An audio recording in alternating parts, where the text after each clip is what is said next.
Bonjour à toutes et à tous, soyez les bienvenus dans cette masterclass Croissance pour tous.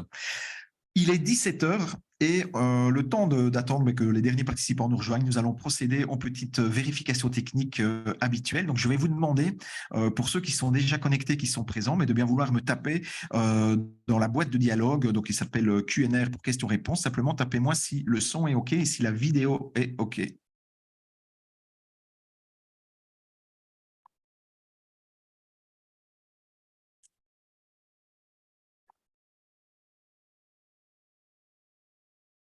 Voilà, Virginie, tout est OK. Sandrine, tout est OK. Ethan, super, super.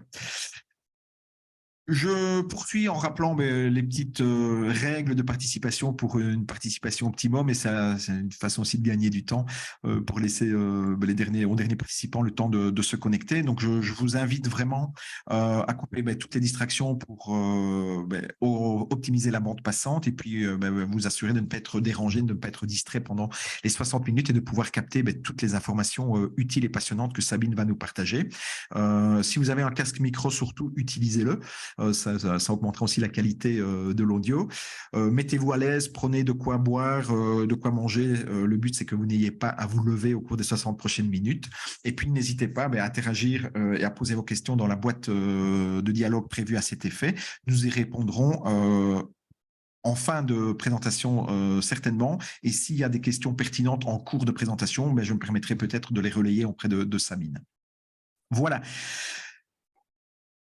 Que dire encore avant d'introduire l'experte du jour? Eh bien, vous dire que Croissance pour tous ou les masterclass Croissance pour tous font partie d'un programme plus large et plus complet d'accompagnement des entrepreneurs dans lequel je les aide à mettre en place une stratégie de croissance pour développer leur business de façon rapide, simple et efficace. Et que dans ce programme d'accompagnement, eh bien, c'est une offre hybride qui propose à la fois de la formation en ligne, à la fois des masterclass, du coaching de groupe, du coaching individualisé, une boîte à outils, des ressources et un club Croissance pour tous dans Slack, donc un espace privé et collaboratif dans Slack. Je ne vais pas en dire plus. J'ai pris suffisamment de temps au cours des masterclass précédentes pour présenter en détail le programme. Je ne vais pas le faire lors de chaque masterclass et je vais le faire de moins en moins et y consacrer de moins en moins de temps. Simplement, la seule chose à retenir, c'est que finalement, si vous êtes intéressé par le programme Croissance pour tous, eh bien, je vous donne rendez-vous le lundi 20 février à 17 h pour un webinaire dans lequel je présenterai le programme et on ouvrira les portes d'une nouvelle session, d'un nouveau cycle avec une nouvelle cohorte d'entrepreneurs. Voilà ce que j'avais à dire en introduction. Ça m'a permis de gagner exactement 4 minutes et donc j'estime que maintenant, il est temps de démarrer, de rentrer dans le vif du sujet et c'est ça que je vais laisser la parole tout de suite à Sabine Maruccion de la société ou de l'agence Brendalis. Sabine, elle est experte en création de marque. Elle se définit elle-même comme révélatrice de marque et elle va nous partager en fait sur base de son expérience et de ses nombreuses années d'expérience dans la gestion de marques et de marques cosmétiques notamment de grandes marques françaises et internationales. Elle va nous partager comment on peut, en tant qu'entrepreneur, finalement, créer sa marque et rendre sa marque forte ou, en tous les cas, plus forte et l'importance de le faire. Bonjour Sabine. Oui, bonjour Laurent. Merci de m'accueillir. Eh ben, écoute, c'est avec beaucoup de plaisir. Et alors, je vais arrêter moi mon partage d'écran et je vais te donner la main pour que tu puisses à ton tour partager ton écran. Pendant qu'on fait cette petite manipulation, j'invite vraiment tous les participants donc à bien identifier où se trouve la boîte de questions-réponses dans leur interface Zoom et de poser vraiment les questions en cours de route au fur et à mesure qu'elles vous viennent. Vous les posez, vous les tapez dans la boîte et mon rôle sera de les regrouper et de les relayer auprès de Sabine en fin de présentation. Sabine, c'est à toi. Oui, merci Laurent. Alors bonjour à toutes et à tous. Alors si vous avez l'intention de créer une marque forte et de passer au niveau supérieur avec votre marque existante, qu'il s'agisse d'une marque commerciale ou alors une marque personnelle, et si vous souhaitez lui donner en fait toutes les chances de réussir, alors vous êtes au bon endroit. À l'issue de cette masterclass, vous connaîtrez les secrets des grandes marques et vous aurez découvert un outil hyper puissant pour vous aider à créer et développer une marque forte. Alors, ça sera mieux comme ça. Alors, Laurent vous a m'a présenté. Moi, je voulais juste rajouter deux petites choses. Je suis donc Céline Maruchot, consultante marketing, experte en stratégie de marque. J'ai plus de 20 ans d'expertise et d'expérience en marketing et en développement business. Et j'accompagne donc les entrepreneurs et les dirigeants de TPE, PME à construire une marque forte, alignée sur leurs valeurs, pour performer sur leur marché et créer un monde qui les inspire. Donc, j'ai commencé ma carrière, comme l'a dit Laurent, donc, au sein de grands groupes internationaux, principalement dans les secteurs de la mode, des parfums et des cosmétiques. Et j'ai travaillé pour des marques prestigieuses comme Givenchy, Thierry Mugler, Azzaro, Porsche Design, Swarovski. Et aujourd'hui, je vais vous partager en fait les recettes qui ont permis à ces marques de s'imposer comme de véritables références sur leur marché respectif. Alors pour commencer, on verra ce que c'est qu'une marque. Puis, on verra pourquoi il est indispensable aujourd'hui de créer une marque forte. Ensuite, nous verrons le secret qui est partagé par les marques fortes. Et enfin, je vous expliquerai concrètement comment donner un supplément d'âme à votre marque et en faire une marque forte. Et à l'issue de la masterclass, vous recevrez un lien pour télécharger un workbook qui vous permettra de mettre en pratique ce qu'on aura vu durant cette masterclass afin de créer une marque forte et ou rendre votre marque plus forte. Alors, qu'est-ce qu'une marque? J'aimerais en fait tout d'abord définir une fois pour toutes en fait ce qu'on entend par marque, car souvent ce concept n'est pas défini clairement et en fait chacun semble avoir une définition différente de ce que ce mot signifie. D'ailleurs, avant d'aller plus loin, est-ce que vous pouvez me partager dans le chat ce que c'est qu'une marque pour vous? Et ne soyez pas timide, hein, lancez-vous. Il n'y a ni bonne ni mauvaise réponse en fait.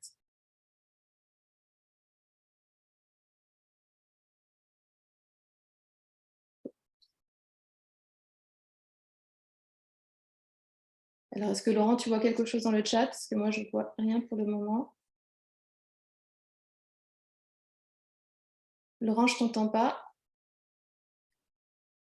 Voilà. Il y a Claude qui nous dit qu'une marque, c'est un nom de société. C'est une première réponse.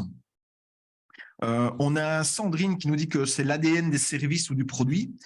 Frédéric qui nous explique que c'est l'identité d'un produit ou d'une entreprise. OK. Voilà, c'est tout pour l'instant. D'accord. Alors, j'ai un problème avec... Virginie nous dit que c'est un univers. Voilà, donc différentes approches, différentes conceptions. Alors, dans tout ce que vous dites, il y a beaucoup de choses qui sont justes, mais ce n'est pas vraiment la définition d'une marque. Alors, moi, là, je vous ai mis une définition que j'aime beaucoup et qui, en fait, représente vraiment ce qu'est une marque. Alors, c'est Jeff Bezos qui nous dit, donc le fondateur d'Amazon, hein, il nous dit, votre marque, c'est ce que les autres disent de vous quand vous n'êtes pas dans la pièce. La marque, c'est donc ce que les gens pensent, ce qu'ils ressentent et ce qu'ils disent de votre entreprise. Autrement dit, votre marque, c'est la façon dont vous êtes perçu par les autres. En un mot, c'est votre réputation.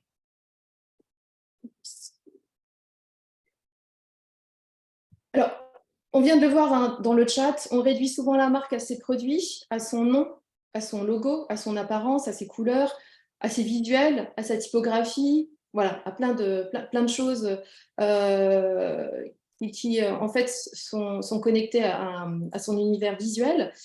Mais cet aspect visuel de la marque ne représente qu'une petite partie en fait, de ce qu'elle est réellement. Et la partie visible de la marque, c'est comme la partie émergée d'un iceberg. Elle ne représente que 20% de ce qui fait la marque. Et la partie la plus importante, en fait, celle qui est immergée, donc, c'est la partie essentielle de votre marque. Et c'est celle à laquelle la plupart des gens ne pensent pas. Et la marque, c'est ce que les gens expérimentent. C'est ce qu'ils vivent lorsqu'ils interagissent avec votre entreprise. Et chaque interaction avec votre entreprise renforce ou affaiblit cette expérience. Et c'est cette expérience qui va contribuer à former la perception qu'ils auront de votre entreprise. Voilà. Donc, c'est ce que je voulais clarifier avec vous. La marque, c'est ce qu'on expérimente. Qu'est-ce que ça veut dire? Dans une certaine mesure, on contrôle jamais vraiment, en fait, complètement hein, ce que notre marque. De la même manière, hein, on ne peut pas contrôler ce que les gens pensent de nous, la façon dont on est perçu. Donc, en fait, l'idée, c'est qu'on ne peut pas laisser les autres décider pour nous. On ne peut pas laisser les autres décider de la valeur de son entreprise, de notre entreprise. On doit prendre le contrôle sur notre marque. Alors, évidemment, on ne peut pas forcer les gens à percevoir ou juger une entreprise comme on en a envie, hein, mais on peut avoir une approche proactive pour générer des expériences qui vont façonner, qui vont entretenir la manière dont on veut être perçu, dont on veut être vu, plutôt que de laisser en fait le hasard, plutôt que de laisser faire le hasard ou de laisser les autres décider pour nous qui on est, comment on va être perçu et ce qu'on vaut en fait. Et ça, c'est tout l'enjeu de la stratégie de marque et c'est donc le premier pas vers une marque forte. Alors, pourquoi, vous me direz, hein, avez-vous besoin d'une marque forte? Alors, qui parmi vous a déjà dépensé du budget sur du SEO, sur du SEA ou la dernière technique marketing parce que c'était à la mode? Est-ce que ça a vraiment fonctionné? Dites-moi dans le chat si vous avez réussi à maximiser, à optimiser au moins vos actions marketing. Alors, Laurent, je te laisse me donner… Oui, j'attends je pense que les gens sont en train d'écrire. Donc, Frédéric nous dit que oui. Voilà, c'est une réponse courte. Bien, tant mieux pour lui. Mais je pense que si effectivement la plupart des gens sont ici, c'est qu'il se peut que non, justement. Effectivement, de nombreux experts marketing vont expliquer à longueur de webinaires et de formations tous les leviers à mettre en place pour justement faire décoller sa marque. Mais on se rend bien compte qu'il y a une grosse partie des budgets marketing publicitaires qui n'ont pas d'impact, ou qui sont inutiles. Et malheureusement, tous ces leviers d'acquisition ne sont qu'une partie d'une équation bien plus complexe. Et c'est ce qui explique, en fait, et c'est ce qu'en fait, on ne vous explique pas suffisamment, ou alors pas du tout. Et donc, comment éviter de perdre du temps et de l'argent dans des actions marketing qui sont stériles? Eh bien, justement, en créant une marque forte. Et avant de voir comment créer une marque forte, voyons tout d'abord ce qu'une marque forte peut vous apporter. Alors, une marque forte vous apporte, va en fait améliorer la visibilité et la reconnaissance de votre entreprise. Elle va sensibiliser les gens à ce que votre marque représente, à ce qu'elle propose. Avoir une marque forte, ça peut vous aider ça va vous aider à vous différencier, en tout cas à différencier vos produits et votre entreprise sur un marché encombré. Ensuite, les gens préfèrent acheter auprès d'entreprises sur lesquelles ils savent qu'ils peuvent compter pour leur fournir des produits ou des services qui répondent à leurs besoins ou à leurs attentes, pour résoudre rapidement, efficacement des problèmes qui pourraient survenir. Et avoir une marque forte, justement, ça va contribuer à établir une relation de confiance avec vos clients et ça va faciliter la vente, et même si ça veut dire payer plus cher.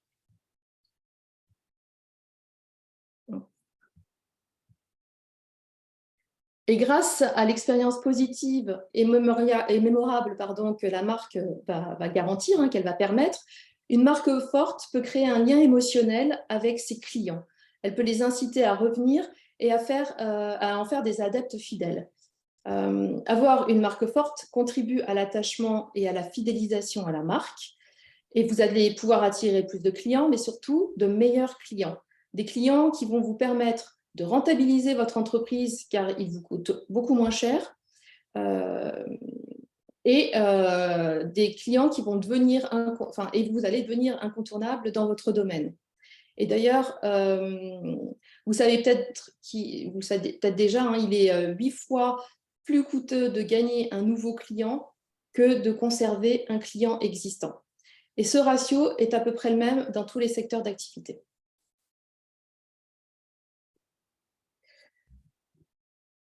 Alors, le dernier point, c'est qu'une marque forte transforme vos clients en super fans, en ambassadeurs. Ceux-ci soutiennent la marque qu'ils aiment, ils la recommandent à leurs proches et au sein de leur communauté. En conclusion, une marque forte à produit ou service équivalent est ce qui créera la différence, suscitera la préférence pour vos produits et vos services et développera la fidélisation et enfin engagera la communauté de fans. In fine, une marque forte, c'est une marque qui a réussi à créer un lien profond et durable avec sa cible sur l'ensemble de son parcours d'achat. Alors, quel est le secret quel est le secret justement pour créer une marque forte? Comme je vous l'ai dit avant, on ne peut pas forcer les gens à percevoir ou juger sa marque comme on en a envie. En revanche, on peut avoir une approche proactive pour générer des expériences positives et mémorables qui vont façonner et entretenir la manière dont vous voulez être perçu, plutôt que de laisser faire le hasard, comme je disais, hein, ou de laisser les autres décider pour vous de qui vous êtes, comment vous serez perçu et ce que vous valez en fait.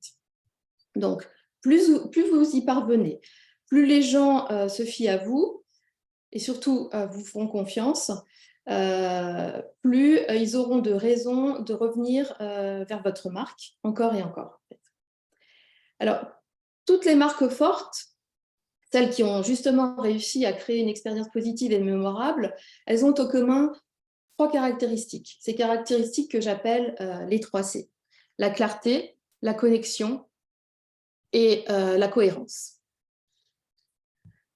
Alors, au niveau de la clarté, une marque forte, c'est une marque qui a une proposition de valeur pertinente, distinctive et qu'elle exprime de façon claire. Et ça, c'est ce qu'on appelle avoir un bon positionnement. Alors pour ça, votre marque doit d'abord être pertinente, c'est-à-dire qu'elle doit promettre quelque chose qui est important pour ses clients et il faut que cette chose soit perçue comme étant proposée ou réalisée d'une façon qui est mieux en tout cas que la concurrence. Par exemple, alors je parlais de pertinence, et là l'exemple que je vais vous donner, c'est celui d'un cabinet d'avocats. Alors la marque du cabinet peut promettre de la spontanéité, de l'enthousiasme, ce qui peut paraître complètement authentique, hein, c'est tout à fait possible, mais ça ne va pas vraiment correspondre à ce qu'un client type va rechercher en matière de conseil juridique. Voilà, ça c'est pour vous expliquer en fait l'intérêt de proposer, la nécessité de proposer une proposition de valeur qui soit pertinente. Ensuite, votre marque doit être suffisamment différente de vos concurrents, sinon vous allez être interchangeable dans l'esprit de votre cible. Par exemple, vous travaillez dans un secteur où il y a beaucoup de concurrents et il peut être assez difficile de créer une personnalité de marque qui soit complètement unique. Mais vous pouvez faire en sorte de mettre en avant des éléments spécifiques qui vont vous différencier. Ça peut être, par exemple, être le seul dans votre secteur à être connu pour son service de client exceptionnel ou être le seul à avoir un caractère traditionnel, familial, etc. Ensuite, au niveau du deuxième C, donc on est sur la connexion. Donc avec l'exposition des canaux de communication, l'attention des consommateurs est sursollicitée. Et dans un monde où on a besoin de connexion, justement, cultiver un lien émotionnel, c'est la clé de survie de toute marque, en fait. Et le succès d'une marque est mesuré par la qualité de cette connexion, de la connexion qu'elle peut créer avec sa cible. Et c'est ce qui pousse les gens à choisir votre marque plutôt qu'une marque concurrente. Même si le type de produit ou offre reste identique. Et c'est aussi ce qui va permettre en fait ces personnes, à ces consommateurs, à ces clients, de rester fidèles à votre marque. Et cette connexion, elle n'est possible que si le consommateur ou le client y trouve du sens. Si la marque partage les mêmes valeurs, et en tout cas certaines, et ces valeurs donc, doivent être importantes justement pour le consommateur ou le client. Et enfin, on a le troisième C, donc, qui est la cohérence. Donc, une marque forte, c'est une marque qui veille à la cohérence de sa promesse à travers tous les points de contact avec ses consommateurs ou ses clients. Si votre marque n'est pas cohérente, les clients ne pourront pas lui faire confiance. La marque va perdre son pouvoir justement, et vous ne parviendrez pas à fidéliser. Et en fait, chaque rencontre avec votre marque, qu'il s'agisse de votre personnel, de votre produit, de votre site web, de vos communications marketing, des médias sociaux, de toute autre forme de rencontre ou d'expérience avec la marque, eh bien, chaque rencontre, justement, doit pouvoir transmettre de manière cohérente sa promesse et contribuer à l'image que la marque souhaite avoir.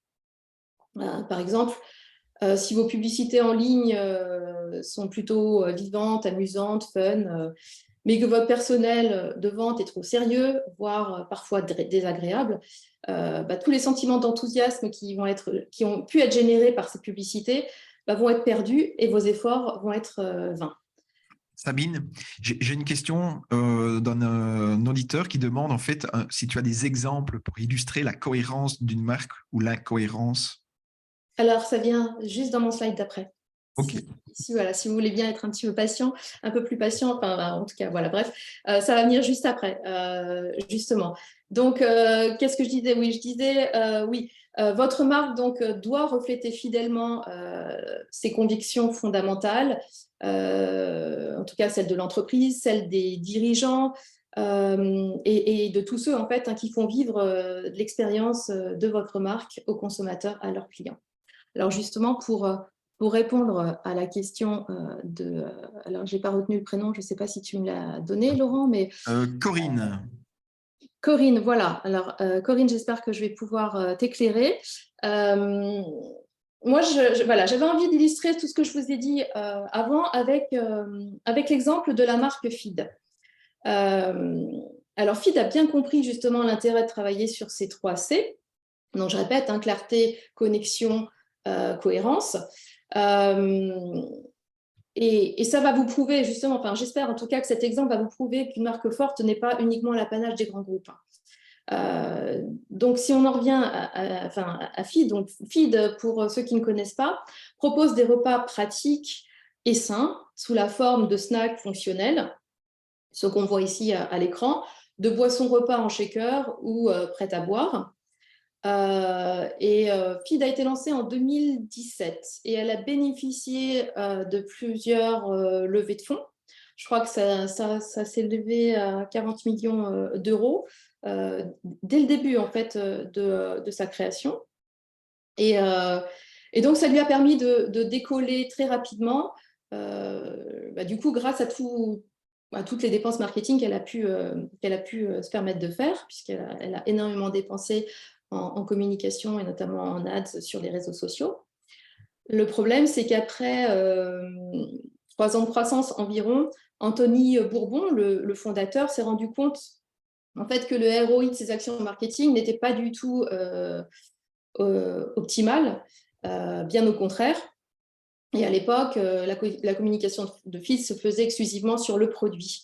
Et pour recruter de nouveaux consommateurs ou conserver les consommateurs existants, il fallait dépenser toujours plus en ads, en fait. Et c'est à ce moment-là que la marque a décidé d'entreprendre un rebranding, en fait, pour avoir justement une communication beaucoup plus percutante et surtout qui apporte un retour sur investissement optimisé. Et donc, suite à ce rebranding, Feed propose toujours des repas pratiques sous forme de snacks fonctionnels, boissons et pas en shaker ou prêt à l'emploi, etc. Mais Feed a recentré en fait tout son discours sur ce que la marque apporte au-delà de ses produits.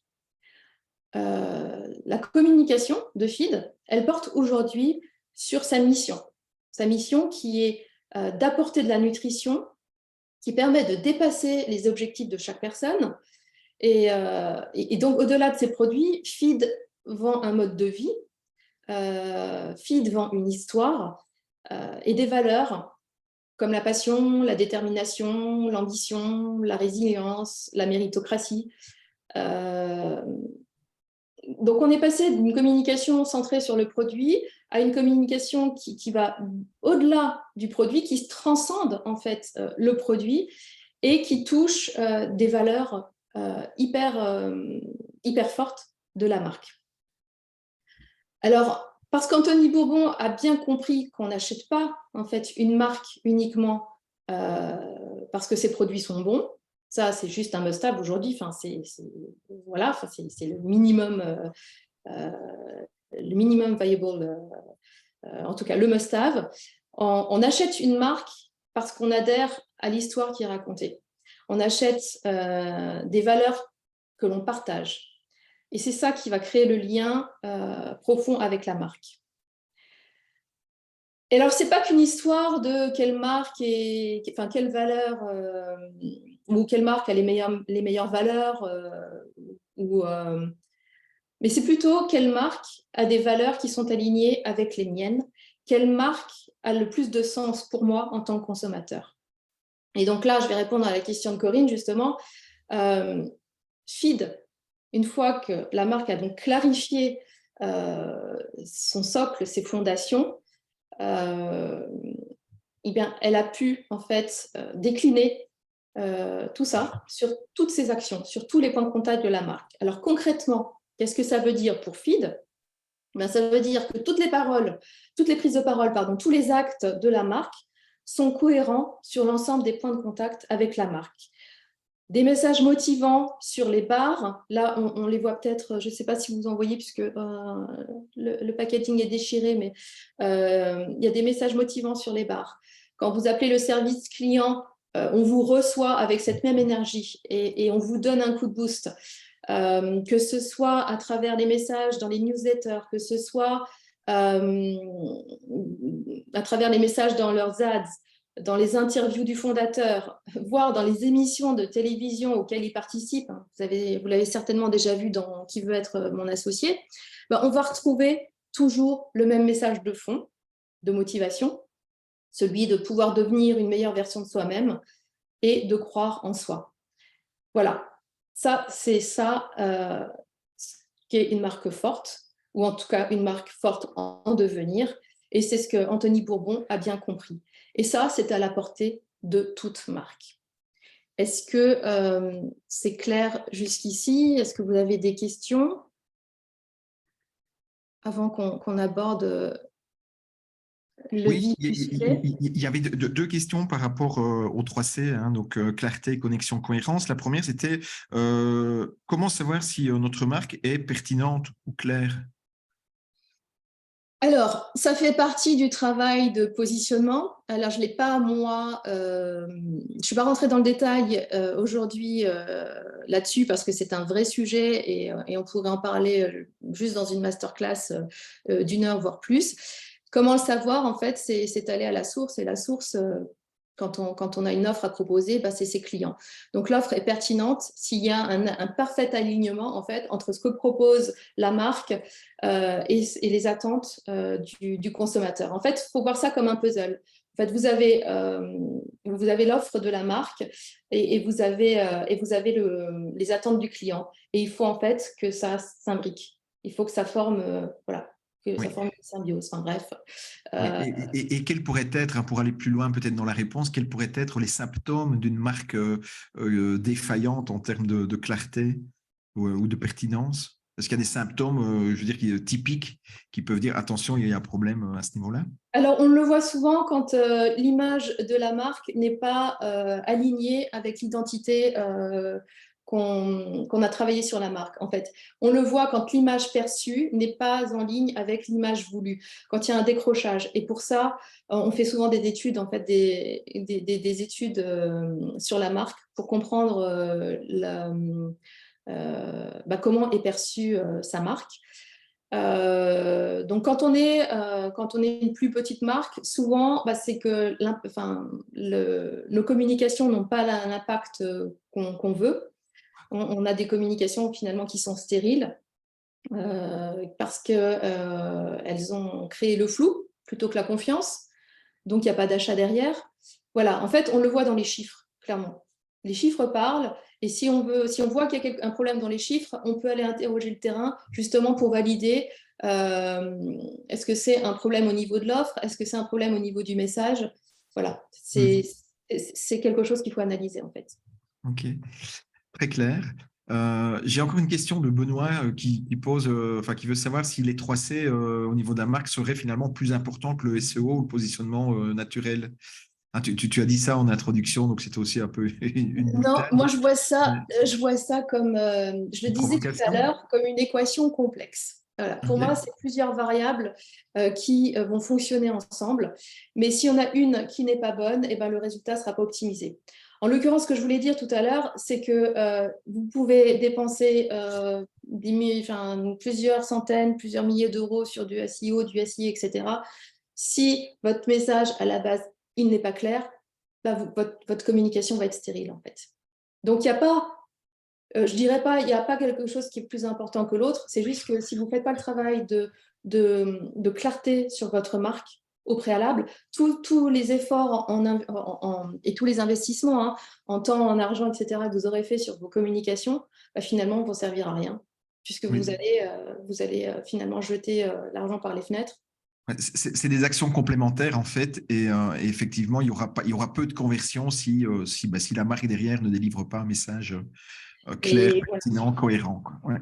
Mais effectivement, voilà, c'est la fameuse équation à plusieurs variables dont je parlais tout à l'heure. Voilà, je pense que c'est tout pour les questions pour l'instant, donc tu peux poursuivre. Hop, je vais peut-être aller un petit peu trop vite. Voilà, alors, Encore une question, tant qu'on est sur le sujet des 3C. Corinne demande si la clarté s'applique aussi à une offre de service. oui, alors c'est vrai que j'ai fait le raccourci en parlant de produit, mais en fait, voilà, qu'on soit sur une offre produit, une offre de produit, une offre de service, la clarté est fondamentale. Voilà. Et sur la promesse que vous faites et sur ce que la marque représente et ce qu'elle va apporter en fait. Il y a d'autres... Non. D'accord. Alors, hop, ça... que je retrouve... oui, alors comment créer une marque forte? Alors, voilà, le problème en fait qu'on voit aujourd'hui, c'est que la plupart des entrepreneurs et dirigeants de petites entreprises savent ce qu'ils font, ce qu'ils proposent. Ça peut être effectivement des produits, comme des produits cosmétiques, des compléments alimentaires, des t-shirts bio ou je ne sais pas, des logiciels ou des offres ou du service, voilà, du relooking ou du consulting, etc. Mais beaucoup ne savent pas vraiment ce que représente leur marque ni pourquoi elle existe. Et par conséquent, en fait, ils ne peuvent pas communiquer de manière authentique et ne peuvent pas non plus agir sur une marque tout au long du parcours client. C'est ce que je disais tout à l'heure. Si une communication stérile, elle est due à quoi? Elle est due à un message qui n'est pas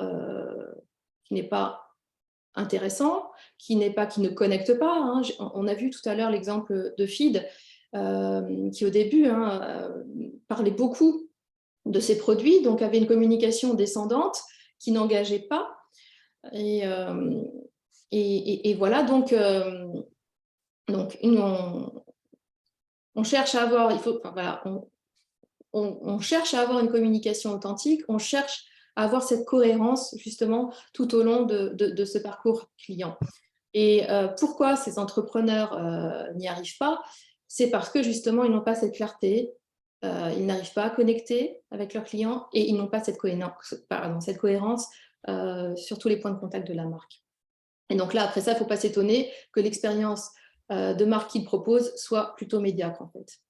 Et donc maintenant, je vais enfin vous partager la recette ou plutôt l'outil que les marques fortes ou en devenir, comme Feed d'ailleurs, utilisent pour éviter de proposer une expérience médiocre, mais au contraire, proposer une expérience qui soit positive et mémorable. Et donc, vous pouvez être le prochain feed si vous suivez ces recommandations. Donc, on va voir tout de suite maintenant, comment faire. Donc là, à l'écran, vous voyez l'outil, c'est un outil très puissant, c'est celui que j'utilise moi quand j'accompagne les entrepreneurs, justement en création de marque ou en repositionnement de marque. Cet outil, c'est l'ADN de marque.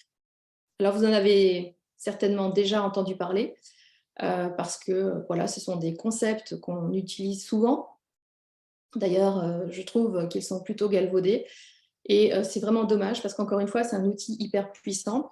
Et justement, peut-être que vous n'avez pas réussi à en tirer tous les bénéfices. Pour ceux qui, justement, ont un problème peut-être avec leur marque et n'arrivent pas à passer le plafond de verre. Alors cet outil, il va vous aider à prendre du recul pour définir clairement les actions et les messages qui auront un réel impact sur votre business en vous faisant poser les bonnes questions sur vous, sur votre marque, sur vos clients et sur votre promesse.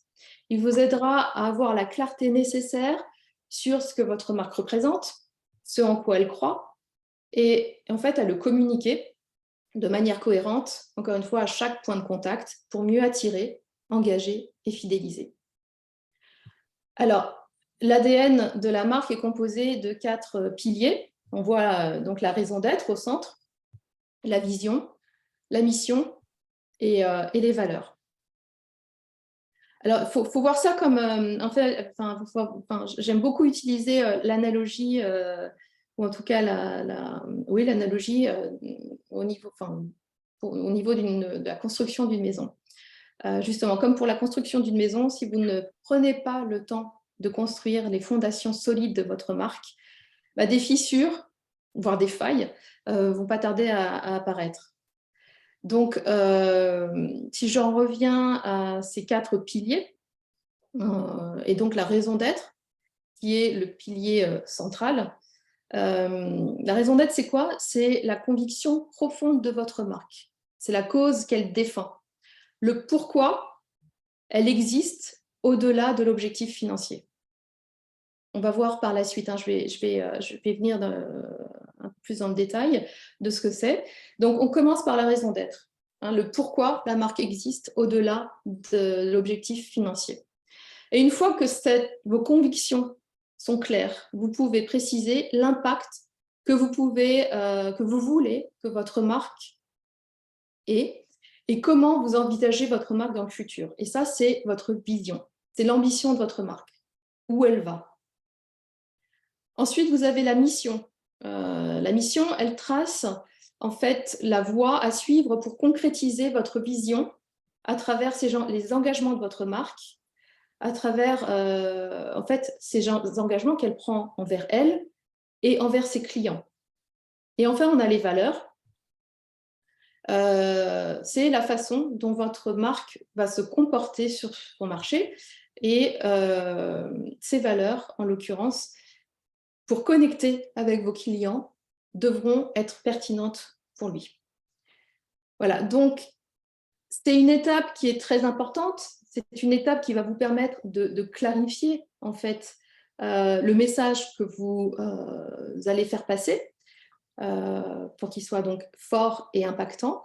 Et cet outil, en plus de clarifier justement l'ADN de votre marque, il va agir comme une boussole pour vos décisions. Les décisions stratégiques, des décisions liées à l'entreprise. Et en fait, il va dicter finalement le comportement de la marque et des parties prenantes et lui donner une ligne de directrice. Le problème, c'est que cette étape est négligée par 95% des créateurs de marques. Et c'est pourtant ce qui est au cœur des marques qui réussissent. Et que vous soyez entrepreneur, que vous soyez start-up, que vous soyez dirigeant d'une petite entreprise depuis 2 ans, 5 ans, 10 ans, 20 ans, etc., il n'est jamais trop tard pour créer ou pour affiner les fondations de votre marque. Alors, je vais revenir, je vous disais tout à l'heure qu'il y a un outil que j'ai créé pour vous, un workbook. Laurent vous partagera tout à l'heure le lien. Mais là, je vais donc brièvement détailler les 4 piliers de façon à ce que vous ayez une idée plus claire. Mais sachez que voilà, avec le workbook, vous pourrez avancer de manière beaucoup plus concrète et vous aurez certainement plus de clarté qu'en m'écoutant là ce soir avec tout ce que je viens de vous dire avant. Ouais. Je partagerai, Sabine, je partagerai à la fin de ta présentation dans la boîte de dialogue, je mettrai le lien vers le workbook. Ok, très bien. Alors, comme je disais juste avant, en fait, la raison d'être, c'est la raison fondamentale pour laquelle votre entreprise existe. C'est le pourquoi elle fait ce qu'elle fait, au-delà des objectifs financiers et des intérêts commerciaux. La raison d'être, c'est ce qui va véhiculer les convictions de votre entreprise, ses croyances les plus profondes, et c'est ce qui va exprimer pourquoi votre entreprise sert un intérêt supérieur, hein, une cause, dans son propre intérêt à elle, mais surtout dans l'intérêt de ceux qui vont en bénéficier, que ce soit des personnes, que ce soit des animaux ou la planète. Elle agit en fait comme une étoile polaire, d'où le slide, qui va orienter toutes vos actions en fait. Et ce qui est important à comprendre, c'est qu'elle est éternelle, entre guillemets. Elle doit être une source d'inspiration et un guide qui va survivre en fait au bas, au haut, au changement et aux différents pivots de votre entreprise. Voilà,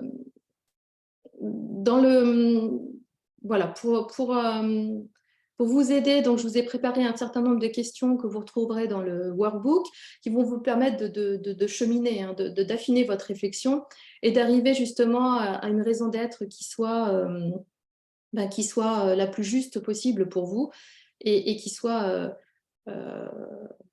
voilà, qui soit alignée. Et encore autre chose, la raison d'être, c'est quelque chose d'aspirationnel, d'intangible, à tel point qu'elle ne devrait même pas pouvoir être atteignable, en fait. En tout cas, voilà, c'est quelque chose qui transcende la marque, en fait. Juste à titre d'exemple, pour terminer sur la raison d'être, moi j'aime beaucoup la marque Patagonia parce que je trouve qu'elle a vraiment bien réussi cet exercice de travail et de réflexion sur l'ADN de sa marque. Patagonia existe pour sauver la planète. Voilà. Alors sauver la planète, quand je vous disais tout à l'heure qu'une raison d'être, c'est pas quelque chose qui est forcément atteignable, et ben là on est vraiment en plein dedans. Sauver la planète, c'est ce vers quoi Patagonia tend. Voilà, c'est ce qu'elle aimerait dans un idéal pouvoir atteindre, mais on sait très bien que sauver la planète sur ce temps de vie qu'on a, c'est pas possible. Voilà. Mais en tout cas, c'est ce qui inspire, c'est ce qui fait que la marque a été créée et c'est ce qui fait que le fondateur et tous les employés se lèvent le matin et ils ont un but. C'est pas vraiment le mot, mais en tout cas, voilà, ils ont cette étoile qui les guide et qui les inspire. Voilà pour la raison d'être. Encore une fois, le workbook va vous aider à arriver à accoucher de votre raison d'être. C'est pour ça que je ne rentre pas plus dans les détails. Mais une fois que vous avez votre raison d'être, en tout cas une fois que votre raison d'être est claire, vous pouvez préciser l'impact que vous voulez que votre marque ait, la différence que vous voulez apporter au monde, le changement auquel vous voulez contribuer et Et ça, en fait, ce sera possible si effectivement vous accomplissez tout ce que vous décidez de faire. Or, la plupart des marques ne parviennent jamais à atteindre leurs objectifs parce qu'elles ne savent pas exactement où elles vont. Et ben, pourtant, il est crucial d'avoir une compréhension claire, fine de la direction qu'on prend pour pouvoir atteindre son objectif. Si vous ne savez pas où vous voulez aller, peu importe le chemin que vous emprunterez, en fait. Mais lorsque vous avez une vision claire, vous savez alors vers ce que vous essayez d'atteindre et ce vers quoi votre marque se dirige. Et la vision vous permet de voir grand, elle vous permet de voir à long terme. Elle ouvre votre esprit à l'échelle voilà, à l'échelle supérieure de ce que votre entreprise pourrait accomplir si elle était poussée à l'extrême, en fait. Et en même temps, elle permet de vérifier que ce que vous faites aujourd'hui alimente votre futur. Et justement, la vision de Patagonia pour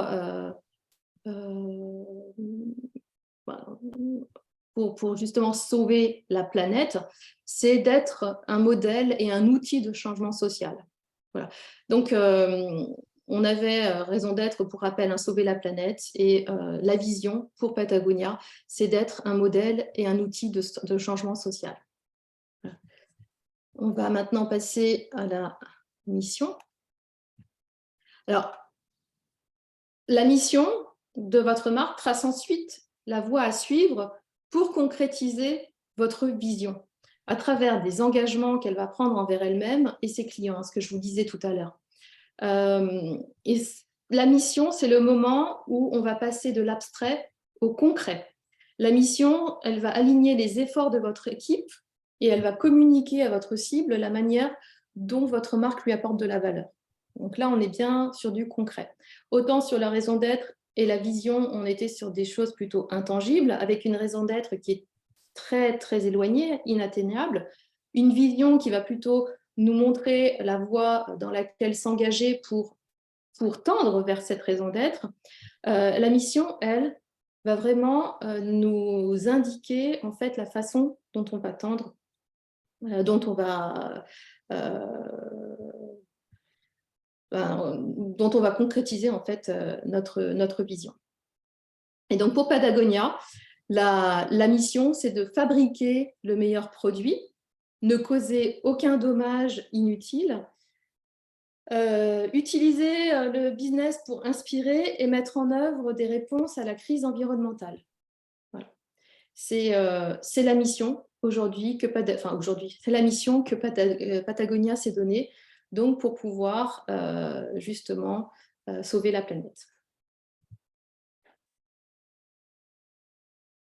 Enfin, on passe aux valeurs. Donc, on a vu juste avant que la mission détermine l'engagement de la marque dans la réalisation de sa vision de l'avenir. Les valeurs, ce sont des engagements comportementaux. Les valeurs, elles constituent une boussole morale qui va guider les décisions et les actions de l'entreprise, de la marque au quotidien. C'est en fait des principes ou des normes de conduite et surtout, j'allais dire, lorsque les choses deviennent difficiles. Ce sont les valeurs qui vont donner un sens à votre marque au-delà des objectifs financiers. Elles doivent inculquer un sentiment de cohérence et renforcer la confiance de votre équipe et de vos clients. D'ailleurs, selon une étude Accenture, 63% des consommateurs dans le monde préfèrent acheter des produits et des services auprès d'entreprises qui défendent une raison d'être et qui reflètent leurs propres valeurs. Et ces mêmes personnes éviteront les entreprises qui ne le font pas. Et donc, si je reviens à Patagonia, les valeurs de la marque pour Patagonia sont la qualité, l'intégrité, l'engagement environnemental, la justice et le non-conformisme. Alors, le point que je voudrais soulever ici, c'est que écrire des valeurs comme ça, sans contexte, c'est pas utile, hein. Je vous ai mis, moi, dans le workbook, en fait, l'intégralité de ce qu'a écrit Patagonia au niveau de ses valeurs. Et vous pouvez comprendre justement comment elle incarne, comment elle souhaite incarner ses valeurs quotidiennement, en fait, dans ses actions de tous les jours.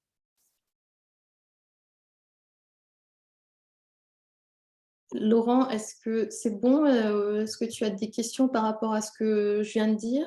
Oui, il y a des questions. Il y avait Ludovic qui avait posté encore deux questions, mais par rapport au 3C, donc à l'étape précédente, où il demandait finalement quels sont les indicateurs basiques qui peuvent mesurer le progrès d'une marque dans les 3C.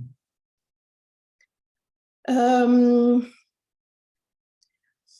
c'est la facilité de la marque à recruter, à convertir, puisque plus le message est clair, plus elle a de chances plus la marque a de chances d'attirer les gens vers elle. Donc on a comme KPI, on a effectivement le recrutement de nouveaux consommateurs, mais on peut aussi mesurer ça par rapport à la rétention, au nombre de personnes qu'on arrive à retenir sur sa marque, en fait, parce qu'on a réussi à connecter, on a réussi à les engager. Et la cohérence, on pourrait le mettre au niveau de la clarté, hein. Si le message est clair et qu'il est cohérent, on a confiance. Donc, si on a confiance, on va connecter plus facilement, en fait. Oui. En fait, Et, voilà. ouais, et j'aurais envie d'ajouter que par rapport aux 4 piliers de croissance que sont l'attraction, la conversion, la fidélisation et l'optimisation, plus la marque est forte et plus elle va avoir facile à atteindre ses objectifs et à performer à chacune des étapes de sa stratégie de croissance, que ce soit l'acquisition, mais plus la marque est forte, plus elle va attirer à elle facilement et en quantité importante des prospects, hein, des clients potentiels. Plus elle est forte et plus elle aura facile à les convertir en clients, plus elle aura facile à les fidéliser et plus elle aura facile aussi à les optimiser, c'est-à-dire c'est augmenter la durée de vie des clients, leur vendre plus, etc. Donc, comme tu l'as dit, Sabine, il y a un cercle virtueux en fait à mettre en place au travers d'une marque forte qui va finalement servir toutes les étapes marketing, toutes les actions marketing et sur l'ensemble du processus de croissance et sur l'ensemble du cycle de vie client. Voilà, donc je pense que c'est peut-être une précision qui peut peut-être permettre aussi de donner un élément de réponse à la question de Ludovic. Ludovic avait aussi une deuxième question qui concernait les études ou les mesures de notoriété et il pose la question de savoir si ces mesures de notoriété sont toujours pertinentes ou plutôt has-been. Alors, tout à l'heure, je ne parlais pas forcément d'études de notoriété, je parlais d'études sur l'image de marque, mais que ce soit des études de notoriété ou d'image de marque, voilà, pour avoir travaillé dans les grands groupes, je peux vous garantir qu'elles ne sont pas du tout has-been. C'est juste que, voilà, en tant qu'entrepreneur, vous n'y avez peut-être pas songé parce que c'est souvent des budgets importants, mais c'est toujours fondamental de savoir ce qui se passe au niveau de ses clients. Et voilà, une façon simple d'avoir un feedback, c'est de les interroger directement, en fait, d'interroger vos clients, d'interroger vos prospects, d'interroger des personnes lambda pour avoir justement leur retour par rapport à leur ressenti sur votre marque. L'étude de notoriété, pour le coup, elle se fait plutôt sur du quantitatif. Mais moi, ce que je ferais au niveau qualitatif pour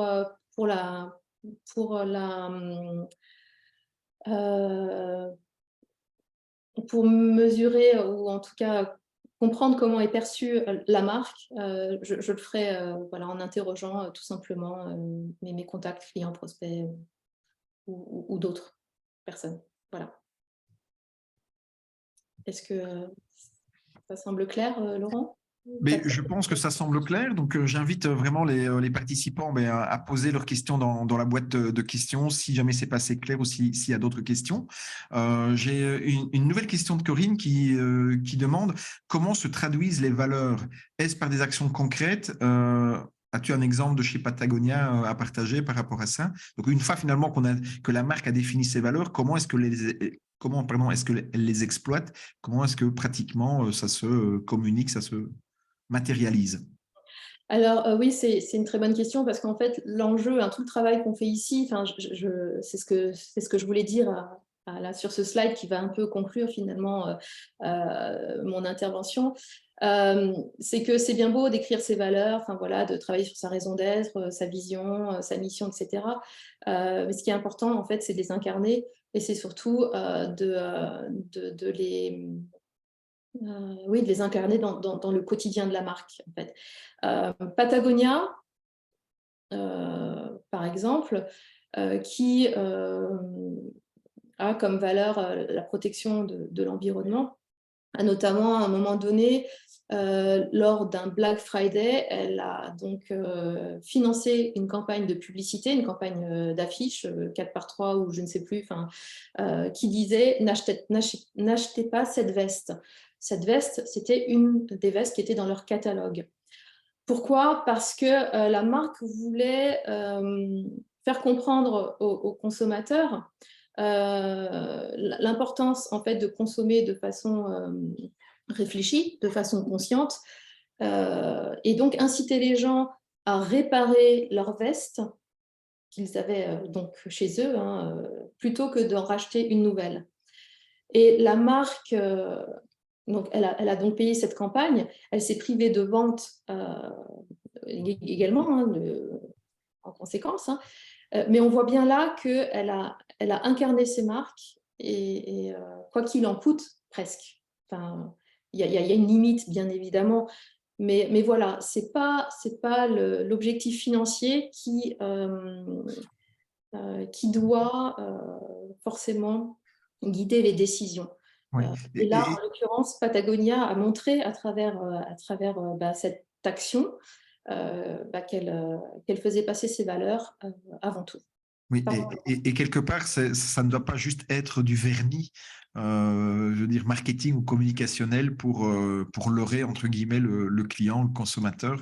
Et ça rejoint une des questions qui est posée, qui est comment, quand tu parlais d'ADN, donc comment est-ce qu'on définit les valeurs? Est-ce que finalement, on essaie d'identifier les valeurs qui plaisent à nos clients et puis on les adopte, ou est-ce qu'on définit ces valeurs et puis on les impose à nos clients, ou on cherche les clients qui sont en résonance avec ces valeurs? Comment se fait ce travail d'identification des valeurs? Est-ce que ça vient de l'entreprise et puis on va vers l'extérieur, ou on essaye de plaire à son marché? Finalement, c'est ça la question. En fait, dans la mesure où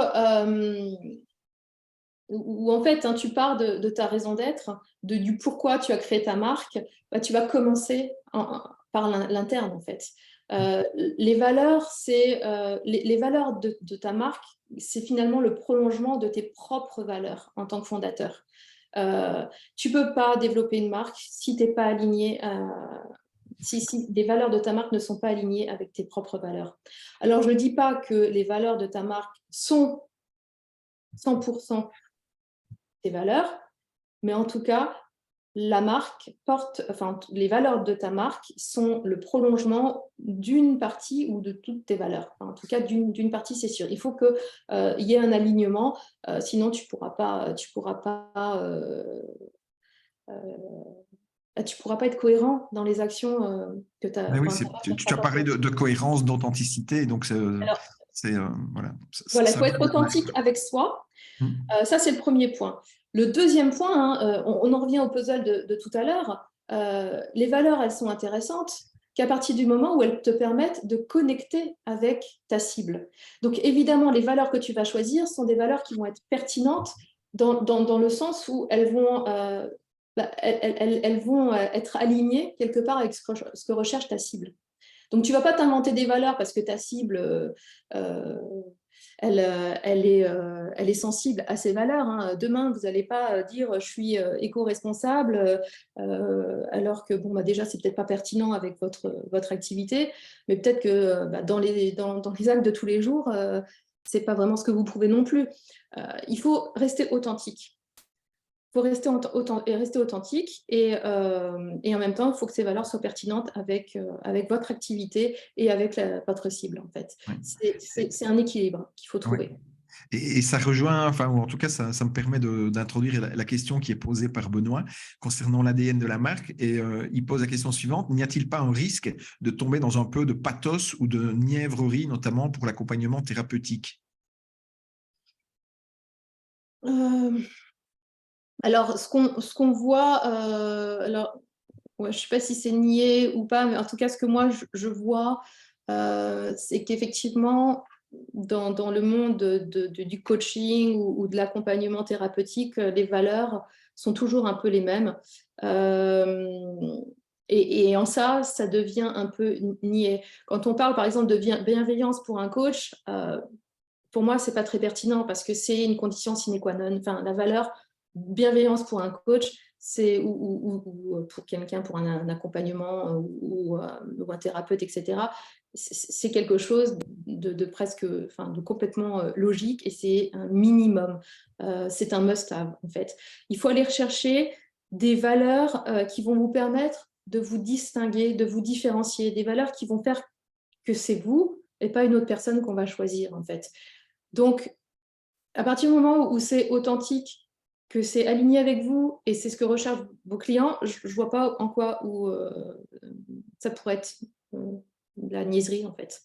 Voilà. Mais on peut en parler si tu le souhaites pendant un call. Ça serait intéressant d'échanger là-dessus. Mais enfin, j'espère avoir répondu à la question. Oui, oui, je pense en tout cas que l'idée et la réponse étaient très claires. Effectivement, moi, il me reste une dernière question. Donc, il y a déjà des gens qui nous quittent, il est 18h. Donc, il y en a qui te remercient, voilà, merci Sabine, c'était très clair, très intéressant, etc. J'ai une dernière question et puis je pense on pourra clôturer ici. C'est une question en fait sur comment mesurer la qualité de la connexion. Tu as parlé de la connexion que la marque a avec ses clients, mais comment est-ce qu'on mesure finalement la connexion? Comment savoir si on a une bonne connexion avec ses clients? Je dirais que l'engagement, c'est un critère qui est hyper important. Plus cette connexion est forte, plus le lien est fort, plus vous aurez donc d'engagement. Et l'engagement, il se traduit de différentes façons. Il se traduit à travers la fidélisation. Donc, ce sont des personnes engagées, ce sont des personnes qui vont vous être fidèles. Et ça peut aussi se traduire par des recommandations ou même parfois à l'extrême, quand la marque est en situation de crise, cette connexion est tellement forte que les gens vont prendre votre défense. Voilà, c'est comme dans les relations humaines, en fait. Voilà. Ça se passe, j'aime bien faire le parallèle entre les marques et les humains, parce que ça se passe vraiment de la même façon. Voilà. Très bien. Ce que je vais faire maintenant, je vais partager je vais répondre à la question de Benoît qui te remercie pour ta présentation, Sabine. Et je vais Alors, répondre. je voulais juste Oui, conclure. vas-y. J'ai encore un dernier slide Ok, à, pardon. à faire passer, mais bon, ça, c'était Excuse-moi. juste voilà, pour terminer sur une belle note. Euh, voilà, on dit que toute grande marque, c'est comme une grande histoire. Et voilà, si vous voulez commencer à écrire la vôtre, vous avez trois possibilités. Soit vous continuez à faire ce que vous avez fait jusqu'à présent, mais enfin, hein, comme vous le savez, hein, vous connaissez la fameuse citation d'Albert Einstein qui dit que la folie, c'est faire la même chose encore et encore et s'attendre à des résultats différents. Deuxième chose, c'est vous repensez votre stratégie de marque grâce au workbook dont on va vous partager le lien. Et vous allez pouvoir voilà, réfléchir, prendre le temps de réfléchir, vous poser et clarifier en fait ce qui fait l'ADN de votre marque. Ou alors vous avez en fait envie de faire des choses de façon un peu plus professionnelle et vous souhaitez savoir comment on peut vous aider. Et dans ce cas, moi, je vous propose d'en discuter tout simplement, enfin de discuter de vos challenges en tout cas, lors d'une visio, en fait, hein, et on pourra en parler. Et de toute façon, à l'issue de cette vidéo, vous repartez avec un plan d'action clair et actionnable sur justement comment clarifier et définir l'ADN de votre marque.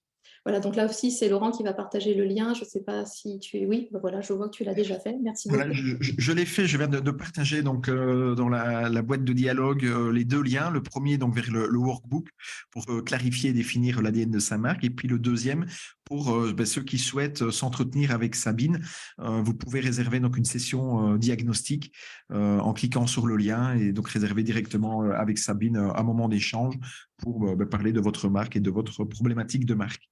Voilà, mais écoute, je te remercie Sabine vraiment pour ce partage extrêmement intéressant. Je vérifie juste s'il reste encore des questions qui n'auraient pas été traitées. Donc, bon, déjà, on te remercie, hein, Sabine. Merci. Alors, vous ne voyez aucun lien.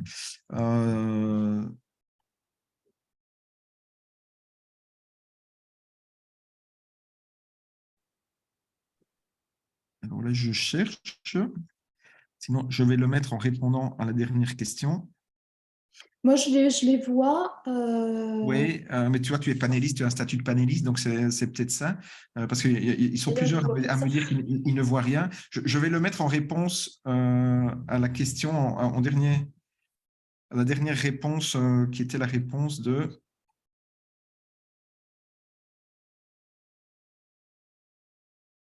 Je vais essayer à mon tour aussi. Oui.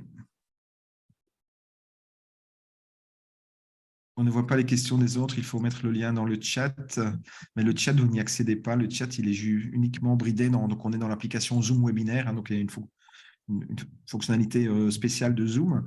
Et je pense que dans le chat, il n'y a que les panélistes qui peuvent échanger, en fait, parce que c'est là que je l'ai échangé, que je l'ai partagé au début. C'est pas grave, je vais trouver une solution. Je vous enverrai un email avec les liens. Là, à l'écran, attendez, je vais vous Oui. remettre peut-être… C'est voilà. pour les rendre cliquables, en fait. Ouais, mais à l'écran, il y a déjà, donc là, en dessous, là, vous voyez le lien pour avoir une session diagnostique. Sinon, ce que je vous propose, en fait, c'est de vous connecter à mon profil LinkedIn pour ceux qui ne l'ont pas encore fait et de m'envoyer un petit DM et je vous enverrai avec plaisir le lien justement pour télécharger le workbook. Et,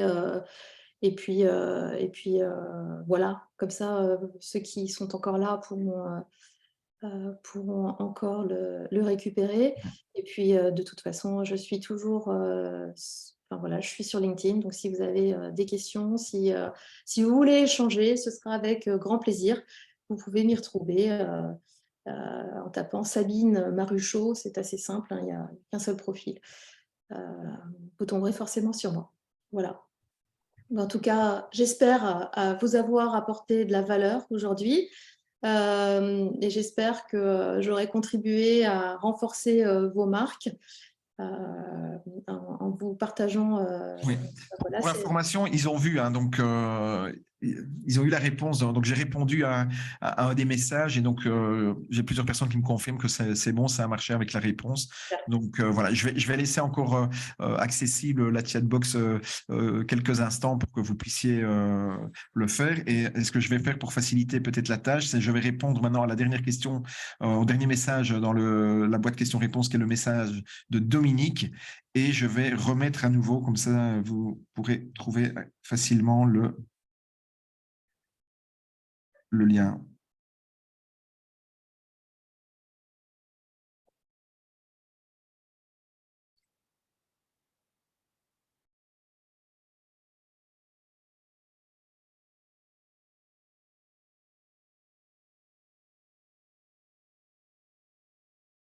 OK. Alors, il y a une question par rapport au lien. Oui, un des deux liens, en fait, renvoie vers l'agenda, le calendrier de Sabine. C'est le lien pour réserver une session, un diagnostic, en fait. Ça, c'est le deuxième lien. Et le premier lien renvoie vers la page qui permet de télécharger le workbook dont Sabine a parlé. Voilà. Il est 18h10, on est arrivé au bout de cette masterclass. Une fois encore, Sabine, moi je te remercie pour ton intervention, pour ton partage de toute ton expertise. Pour Les autres participants, eh bien, moi, je vous donne rendez-vous mardi prochain à 17h. Donc, je pense que vous l'avez compris, c'est tous les mardis à la même heure, à 17h, une nouvelle masterclass. Et la semaine prochaine, nous parlerons de référencement naturel, comment optimiser son site pour le référencement naturel quand on n'y connaît rien et qu'on ne veut pas faire de technique. Ce sera avec Olivier Clémence.